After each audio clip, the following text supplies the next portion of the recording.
ফিরে এলাম ব্রেকের পর। আজ এক যে আছে খাবারে কথা বলছি ডাল নিয়ে। তাই ডাল নিয়ে এরকম নানান গল্প এবং ইতিহাস তো চলবেই, কিন্তু এখন একবার রান্নাঘরে ঢুঁ মারতেই হবে, কারণ মাছের মুড়োগুলো মনে হচ্ছে ভাজা এখন প্রায় কমপ্লিট।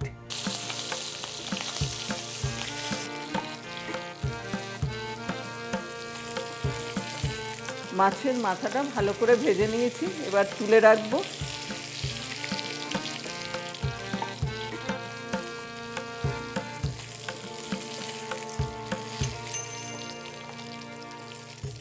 আঁচটাও কমিয়ে দিচ্ছি।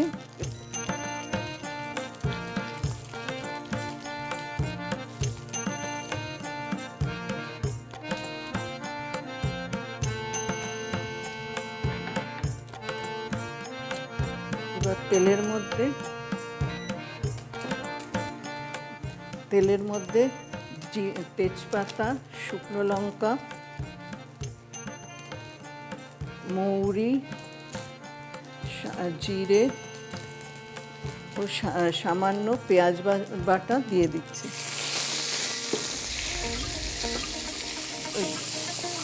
সব ফোড়নগুলো ভাজা হয়ে গেলে ডাল দিয়ে দেব। রান্নাটা তাহলে চলতে থাকুক, আমি বরং একটা গল্প শেয়ার করি। ডাল নিয়ে যখন কথা বলছি তখন বাঙালি অবাঙালি ভারতবাসীদের প্রিয় খাদ্য এই সমস্ত কিছু নিয়েই আলোচনা চলছে।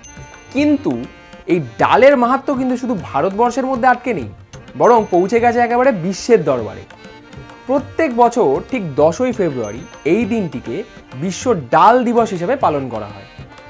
বিশ্বব্যাপী ডালের জনপ্রিয়তা ও উপকারিতার জন্য 2018 সালের 20শে ডিসেম্বর জাতিসংঘের সাধারণ পরিষদের 70তম অধিবেশনে প্রতি বছর ফেব্রুয়ারি মাসের 10 তারিখে বিশ্ব ডাল দিবস পালন করার সিদ্ধান্ত নেওয়া হয়। আর তার পরের বছরই সাধারণ পরিষদের এই সিদ্ধান্তকে মান্যতা দিয়ে জাতিসংঘের খাদ্য ও কৃষি সংস্থা ফুড অ্যান্ড এগ্রিকালচার অর্গানাইজেশন বিশ্বব্যাপী খাদ্য হিসেবে ডালের গুরুত্বকে স্বীকৃতি দেয় এবং 2019 সালে প্রথম বিশ্ব ডাল দিবস পালন করা শুরু হয়। ডাল নিয়ে এত গল্প, ইতিহাস এবং তথ্য রয়েছে তা হয়তো বলে শেষ করা যাবে না।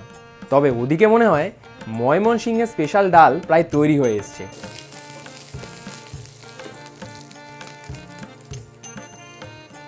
এবার ডাল দিয়ে দিচ্ছি।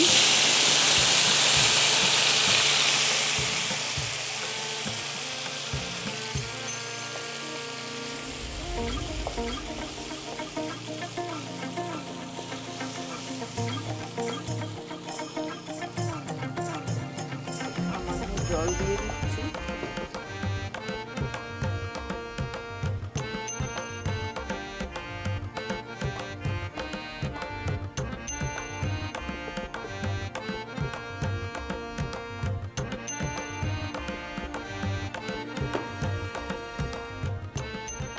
পরিমাণ মতো একটু সামান্য নুন, আগেই সেদ্ধ করার সময় নুন দিয়ে নিয়েছিলাম, তাই নুনের পরিমাণটা এখন কম দিলাম।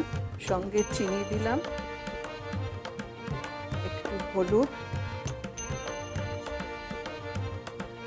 এবং আমি এই বেটে নিচ্ছি মৌরি, আদা এবং গোলমরিচ একসঙ্গে করে মিলিয়ে নামানোর আগে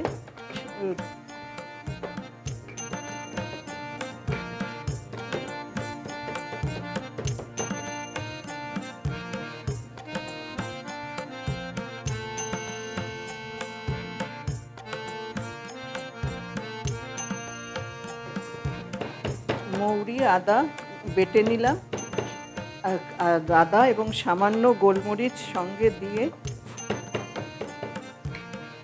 দিলাম এবং সঙ্গে মাছের মাথাটাও দিয়ে দিচ্ছি।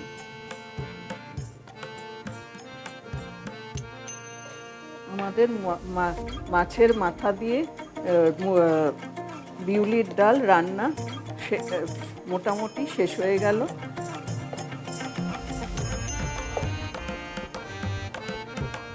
মাছের মাথা দিয়ে বিউলির ডাল রান্নাটা দেখতে দেখতে কত রকম কথা মনে হচ্ছে। আমরা যেমন দেখছি ডালের সঙ্গে মাছের মুড়োটা মেশানো হচ্ছে, ঠিক তেমনি আরেক রকম মেশানোর গল্প আমার মনে আসছে। তবে সেটা বাঙালির হেঁসেলের নয়, একটু দূরে তাকালে বিহারের হেসেলের। হ্যাঁ, বাঙালির রান্নাঘরের তো এটাই বৈশিষ্ট্য। সে যেমন নিজের রান্নাগুলোকে গুছিয়ে রাখে, তেমনি দরজা জানলা হাট করে দেশি বিদেশি নানা রান্নার কথা ভাবে। এই বিহারের কথা বলছিলাম, সেখানে মাছের মুড়ো ডালে নয়, খিচুড়ি না করেও চাল ডালের মিশ্রণ তৈরি করা হয়। খিচুড়ি হলো না তো, তবে কি হলো? সেটি হলো সারা রাত ভিজিয়ে রেখে সুন্দর করে বেটে সেই মিশ্রণটির সঙ্গে কাঁচা লঙ্কা, নুন, ধনেপাতা কুচি এবং আপনার আমার পছন্দ মতো আরও কিছু মশলা, যেটা জিভে স্বাদকোরককে আরও রসালো করে তুলবে, সেরম করে মিশিয়ে বেশ ডোবা তেলে মালপোয়া ভাজার মতো কিছুটা হাতা করে দিলেই না লুচির মতো ফুলে উঠবে। সেটা কিন্তু আর কিচ্ছু না, সেটা হচ্ছে বিহারের জনপ্রিয়, প্রচলিত এবং পুষ্টিকর একটি খাবার, ধুসকা।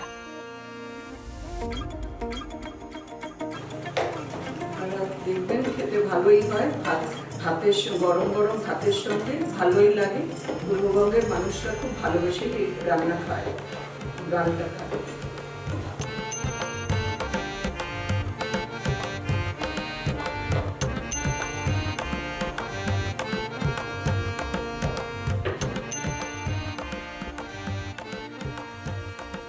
আমার তৈরি হয়ে গেল ময়মনসিংহের মাছের মাথা দিয়ে বিউলির ডাল।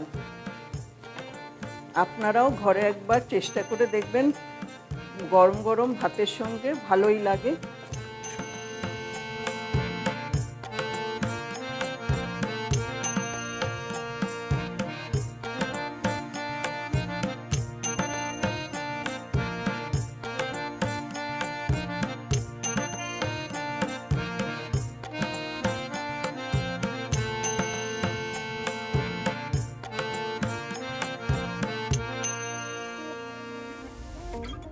যে ডালটা দেখতে এত সুন্দর, নিঃসন্দেহে তা খেতে তো ভালো হবেই।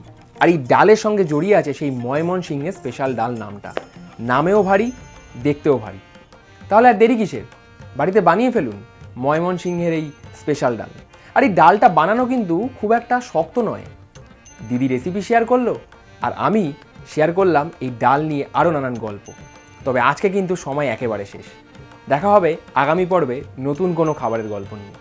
ততক্ষণ ভালো থাকুন, সুস্থ থাকুন এবং ওয়ানে থাকুন। সাবস্ক্রাইব করুন, বেল বাটনে ক্লিক করুন।